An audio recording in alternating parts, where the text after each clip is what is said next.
హైదరాబాద్ గాంధీ భవన్ లో political advice political affairs కమిటీల సమావేశం జరుగుతోంది. పీసీసీ చీఫ్ మహేష్ కుమార్ గౌడ్ అధ్యక్షతన భేటీ జరుగుతోంది. CM Revanth Reddy, AICC incharge Meenakshi Natarajan, deputy CM Bhatti, మంత్రులు ఉత్తమ్, వివేక్ వెంకటస్వామి, శ్రీధర్ బాబు, దామోదర, మంత్రి సీతక్క, తుమ్మల, జూపల్లి, పొంగులేటి, పొన్నం సమావేశంలో పాల్గొన్నారు. నామినేటెడ్ పోస్టులు, స్థానిక సంస్థల ఎన్నికలు, జూబ్లీహిల్స్ బైపోల్, యూరియా అంశంపై వామపక్షాల విమర్శలతో పాటు పలు అంశాలపై మీటింగ్ లో ప్రధానంగా చర్చిస్తున్నట్టు తెలుస్తోంది.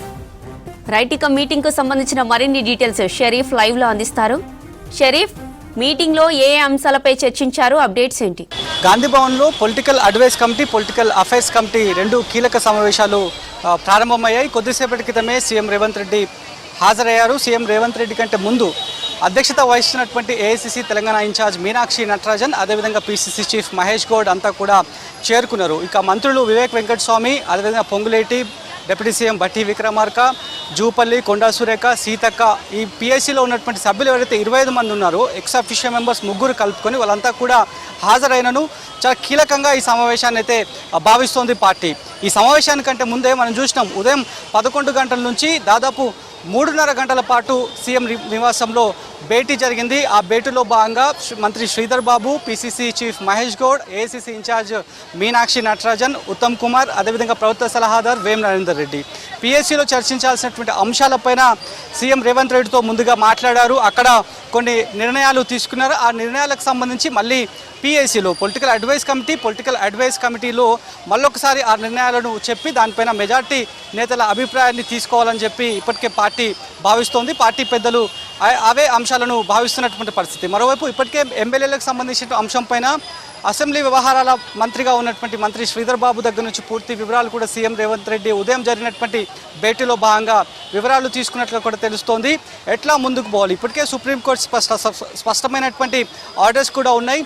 స్పీకర్ త్వరితగతిన నిర్ణయం తీసుకోవాలనేటువంటి మధ్యంతర ఉత్తర్వులు కూడా ఉన్నాయి. కాబట్టి వాటిలో భాగంగానే ఏ రకంగా ముందుకు పోవాలి, వాటికి సంబంధించినటువంటి లీగల్ బ్యాటిల్ ఎట్లా ఉండబోతుంది అనేటువంటి అంశంపైన శ్రీధర్ బాబుతో చర్చ చేసినట్లు ఆ అంశాన్ని మళ్ళొకసారి ఈ సమావేశంలో గాంధీ భవన్లో ప్రస్తుతం జరుగుతున్నటువంటి సమావేశంలో మళ్ళొకసారి నిర్ణయం తీసుకునేటువంటి అవకాశం కనిపిస్తోంది. ఇక నామినేటెడ్ పోస్టులకు సంబంధించి మొదటి నుంచి కూడా చాలామంది ఆశావాహులు వెయిట్ చేస్తూ వస్తున్నారు. ఇప్పటికీ 20 నెలలు కావస్తోంది. ఇప్పటివరకు కూడా నామినేటెడ్ పదవులన్నీ కూడా పూర్తి స్థాయిలో ఫుల్ఫిల్ చేయలేదనేటువంటి అపవాద పార్టీ పైన ఉంది. కాబట్టి ఆ పార్టీకి సంబంధించినటువంటి నామినేటెడ్ పోస్టుల్లో కార్పొరేషన్ చైర్మన్ పోస్టులు ఏవైతే ఉన్నాయో ఆ కార్పొరేషన్ చైర్మన్ పోస్టులు కాకుండా ఈ వినాయక చవితి నిమజ్జనానికంటే ముందే, అంటే ఒక వారం లోపు వాటిని భర్తీ చేయాలి. ఆ డైరెక్టర్స్ ఏవైతే ఉన్నాయో, మార్కెట్ కమిటీ డైరెక్టర్స్ ఏవైతే ఉన్నాయో ఆ పోస్టులను త్వరితగతిన ఫిల్ చేయాలి. ఫిల్ చేస్తే స్థానిక సంస్థల ఎన్నికలు సమీపిస్తున్నాయి కాబట్టి ఎంతగానో పార్టీకి దోహదం పడేలాగా ఉంటుందని చెప్పి ఒక అభిప్రాయానికి వచ్చినట్టు పార్టీ పెద్దలు ఈ మేరకు సీఎం రేవంత్ రెడ్డికి చెప్పినట్టుగా కూడా తెలుస్తోంది. ఆ అంశాలపైన కూడా ఈ పీఎస్సీ సమావేశంలో చర్చకు వచ్చేటువంటి అవకాశం కనిపిస్తోంది. మొత్తం 7 ప్రధాన ఎజెండాలను పార్టీ పీఎస్సీ సమావేశంలో ఈ 2 పొలిటికల్ అఫైర్స్ కమిటీకి సంబంధించినటువంటి ఈ 7 ఎజెండాలపైనే ఈ సమావేశం ఉండనుందనేది ఒక ఇండికేషన్ కూడా పార్టీ తరఫు నుంచి వచ్చింది. దాంట్లో భాగంగానే స్థానిక సంస్థలకు సంబంధించినటువంటి ఎన్నికల నిర్వహణపైన హైకోర్టు న్యాయస్థానం, తెలంగాణ హైకోర్టు కూడా డైరెక్షన్స్ ఉన్నాయి.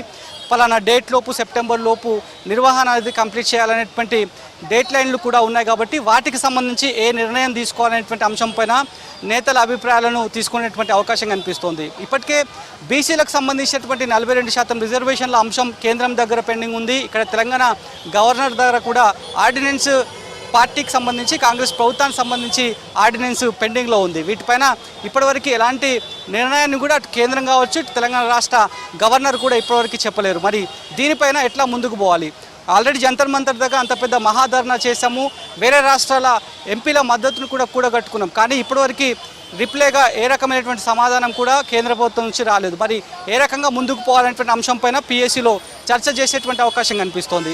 ఇక ఒకవేళ కేంద్రం 42% బీసీల రిజర్వేషన్కి సంబంధించి ఇంకా నాన్చుట్ ధోరణి అవలంబిస్తే కనుక స్థానిక సంస్థల ఎన్నికల్లో పార్టీ మొదటి నుంచి చెప్తోంది. సీఎం రేవంత్ రెడ్డి కూడా చాలాసార్లు చెప్పారు, పార్టీ పరంగా మేము ఇస్తామనేటువంటి అంశాన్ని సీఎం రేవంత్ రెడ్డి చాలా స్పష్టంగా చెప్పారు. మరి పార్టీ పరంగా 42% రిజర్వేషన్లు ఇవ్వడానికి ఆ ప్రాతిపదికన ఎన్నికల నిర్వహణ జరగాలంటే మన దగ్గర ఉన్నటువంటి సాధ్యాసాధ్యాలు ఏంది అనేటువంటి అంశాలపైన ఒక 3 ఆప్షన్స్ని తీసుకున్నట్టు, ఆప్షన్స్ని పీఐసీలో నిర్ణయం తీసుకున్నట్టు, వాటికి సంబంధించి మళ్ళీ రివీల్ చేసేటువంటి అవకాశం ఉందని చెప్పి పార్టీ వర్గాలు చెప్తున్నటువంటి పరిస్థితి కనిపిస్తుంది. ఇక మరొక అంశం ఓట్ చోరీ గద్దె చోరీ అనేటువంటి నినాదాన్ని ఏఐసిసి పూర్తి స్థాయిలో రాష్ట్ర వ్యాప్తంగా దేశవ్యాప్తంగా స్లోగన్ని వినిపిస్తోంది.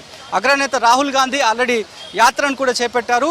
కేంద్రం వైఖరిని ఓట్ల చోరీ వ్యవహారంలో కేంద్రం వైఖరిని ఎండగట్టాలని చెప్పి రాహుల్ గాంధీ స్పష్టమైనటువంటి ఆదేశాలు కూడా ఆయా రాష్ట్రాలకు ఇచ్చినటువంటి పరిస్థితి ఉంది. ఏఐసిసికి సంబంధించి ఆ అంశాన్ని ఎట్లా ముందుకు పోవాలి, ఆల్రెడీ స్థానిక సంస్థల ఎన్నికలు వస్తున్నాయి, బై ఎలక్షన్స్ కూడా ఉన్నాయి కాబట్టి అలాంటి సందర్భంలో కేంద్రం వైఖరిని ఓట్ల చోరీకి సంబంధించి ఎట్లా ముందుకు తీసుకోవాలనేటువంటి అంశం పైన. ఇక మరొకటి రాష్ట్ర ప్రభుత్వం కాంగ్రెస్ ప్రభుత్వం వచ్చిన తర్వాత ఏవైతే సంక్షేమ పథకాలు అందుతున్నాయో ఆ సంక్షేమ పథకాలకు సంబంధించినటువంటి అంశం పైన జనాల మూడ్ ఎట్లా ఉంది, జనాల నాడి ఎట్లా ఉంది అనేటువంటి అంశం పైన ఇంకా ఎట్లా ముందుకు పోవాలి, పార్టీ తరఫున కాంట్రిబ్యూషన్ ప్రభుత్వానికి ఏం కావాలి, ప్రభుత్వం నుంచి కాంట్రిబ్యూషన్ పార్టీకి ఏం కావాలనేటువంటి అంశం పైన పిఏసీలో పార్టీ పెద్దలంతా కూడా చర్చ చేసేటువంటి అవకాశం కనిపిస్తోంది. ఇంకా మరొక అంశం యూరియాకి సంబంధించి ఇప్పటికే యూరియా పైన తామే గెలిచామనేటువంటి అంశాన్ని క్లైమ్ చేస్తోంది కాంగ్రెస్ పార్టీ. కాంగ్రెస్ నేతలు, కాంగ్రెస్ ఎంపీలు కూడా అదే చెప్తున్నారు. పార్లమెంట్ దగ్గర తమ గళాన్ని వినిపించినందుకే కేంద్రం తాత్కాలికంగా కొంత మేర యూరియాని తెలంగాణ రాష్ట్రానికి కేటాయిస్తూ ఆ కేంద్రం ఒక ఉత్తర్వులు జారీ చేసింది. సో దానికి సంబంధించిన అంశం పైన ఆ అంశాన్ని యూరియా అంశాన్ని అడ్డుపెట్టుకొని రెండు పార్టీలు కూడా ఇక్కడ రాష్ట్రంలో బీఆర్ఎస్ అదేవిధంగా కేంద్రంలో బీజేపీ యూరియా అడ్డుపెట్టుకొని ఎరువులను అడ్డుపెట్టుకొని ఈ రకంగా బద్నాం చేసే ప్రయత్నాలు చేస్తున్నారు. కాబట్టి వీటిని ఎట్లా స్థానిక సంస్థల ఎన్నికల్లో ఎట్లా అస్త్రంగా వాడుకోవాలనే అంశం పైన, యూరియాకి సంబంధించిన అంశం పైన కూడా చాలా క్లారిటీగా ఉండాలనేటువంటి అంశం పైన కూడా పిఎస్సీలో చర్చ చేయాల్సినటువంటి అవసరం ఉందని చెప్పి ఇప్పటికే పార్టీ పెద్దలు భావిస్తున్నారు. ఇక మరొక అంశం జూబ్లీహిల్స్ బై ఎలక్షన్కి సంబంధించి ఖచ్చితంగా తామే గెలుచుకోవాలనేటువంటి అంశం పైన ప్రతి ఒక్కరి అభిప్రాయ సేకరణ చేయాలి, ఎట్లా గెలవాలంటే ఏ రకమైనటువంటి వ్యూహ ప్రతివ్యూహాలు చేయాలనేటువంటి విషయాలపైన కూడా దిశానిర్దేశం పార్టీ పెద్దలు చేసేటువంటి అవకాశం కనిపిస్తుంది. మరొక అంశం జనహిత పాదయాత్రకు సంబంధించి పిసిసి చీఫ్ మహేష్ కుమార్ గౌడ్ అదేవిధంగా ఏఐసిసి ఇన్ఛార్జ్ మీనాక్షి నటరాజన్ ఇద్దరు కలుపుకొని పూర్తి స్థాయిలో మొదటి విడత పాదయాత్రను సక్సెస్ చేశారు. అక్కడ వచ్చినటువంటి ఫిర్యాదులను కావచ్చు, అక్కడ వచ్చినటువంటి సమస్యలు, జనాలు ఎదుర్కొంటున్నటువంటి సమస్యలు, ప్రభుత్వానికి అక్కడి జనాలు ఇచ్చేటువంటి సలహాలు సూచనలన్నీ కూడా ఇప్పటివరకు ఇచ్చారు. వాటికి సంబంధించే మొన్నటి దఫా భేటీలో పిసిసి చీఫ్తో పాటు ఏఐసిసి ఇన్ఛార్జ్ మీనాక్షి నటరాజన్ కూడా జనహిత పాదయాత్ర కంప్లీట్ చేసుకొని మొదటి విడత సీఎంతో భేటీ అయ్యారు. మళ్ళీ సెకండ్ విడత జనహిత పాదయాత్ర రేపటి నుంచి షురూ కాబోతోంది. వాటికి సంబంధించి ఏ రకంగా ముందుకు పోవాలి, యాక్షన్ ప్లాన్ ఎట్లా ఉండనుంది అనేటువంటి విషయాలపైన, చాలా అంశాలపైన మాత్రం ఈ పిఎస్సి సమావేశం ద్వారా సమావేశంలో క్లారిటీ రానుంది అనేటువంటి ఒక విషయాన్ని అయితే పార్టీ వర్గాలు చాలా స్పష్టంగా కూడా చెప్తున్నారు. మరోవైపు ఈ రకమైనటువంటి పిఎస్సి సమావేశాలు జరగడం ఎంతో ఉపయోగకరంగా ఉంటాయి. ఎందుకంటే లోకల్ బాడీస్ ఎలక్షన్స్ కూడా సమీపిస్తున్నాయి, బై ఎలక్షన్స్ కూడా ఉండనుంటాయి. ఇక మరొకటి నామినేటెడ్ పదవులకు సంబంధించి కూడా వేయబోతున్నాము, వారం లోపు రిలీజ్ చేయబోతున్నాము కొన్ని అని చెప్పి పార్టీ పెద్దలు చెప్తున్నారు. కాబట్టి ఇలాంటి సందర్భంలో ఎంతగానో ఈ రకమైనటువంటి సమావేశాలు పార్టీకి దోహదపడతాయి, పార్టీ సంస్థాగత నిర్మాణానికి ఎంతగానో యూస్ఫుల్ ఉంటుంది ఈ రకమైనటువంటి హెల్తీ డిబేట్స్ అని చెప్పి పార్టీ వర్గాలు అయితే చెప్తున్నాయి.